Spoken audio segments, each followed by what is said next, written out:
This is Peter Mongillo for the Austin American-Statesman and Statesman.com. First twin Jenna Bush gets married this week to Henry Hager, former staffer for Karl Rove and son of John Hager, head of Virginia's Republican Party. Aside from a few details about what Jenna will be wearing, not much is known about the event, which will take place at the Bush's home in Crawford. The private nature of the event is fairly unusual as far as weddings of first children are concerned, but not surprising given how protective the president has been of his daughters over the course of his political career. Part of the president's desire to shield Jenna and Barbara from the public eye is rooted in his own experience as the son of a president, according to former Austinite Robert Draper, author of Dead Certain, The Presidency of George W. Bush. Looking back at the history of first children's weddings, it's hard to find an event that has been so quietly publicized. A few examples include the wedding of Nellie Grant.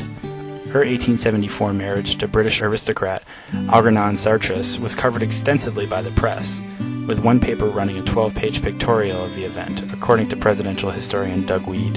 Another prominent wedding of a president's child was that of Theodore Roosevelt's daughter Alice. She had a reputation as a bit of a wild child, and her wedding to Ohio Congressman Nicholas Longworth provoked a frenzy of newspaper coverage as well as politicians fighting for invitations. Two of Woodrow Wilson's daughters were married in the White House during his presidency. Youngest daughter Jessie married Francis Sayer in a large, heavily covered event. Wilson's second oldest daughter Eleanor married her father's Secretary of the Treasury, William McAdoo. More recent weddings include Lucy Baines Johnson, who married Pat Nugent in a Texas-sized ceremony at the Shrine of the Immaculate Conception in Washington, D.C. The televised event included a 100-person choir and a 300-pound cake. Her sister Linda's wedding to Charles Robb took place at the White House.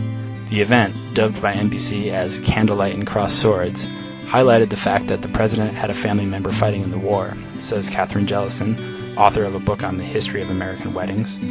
President Nixon's daughter Patricia married in 1971, just as his re-election campaign was gearing up for a run at another 4 years. Nixon's infamous White House tapes reveal strategizing on the part of staffers on how to best use Tricia's wedding for political gain, according to Jellison. The most recent wedding of a daughter of the president took place in 1992, when George H.W. Bush's daughter Dorothy married out of the public eye at Camp David.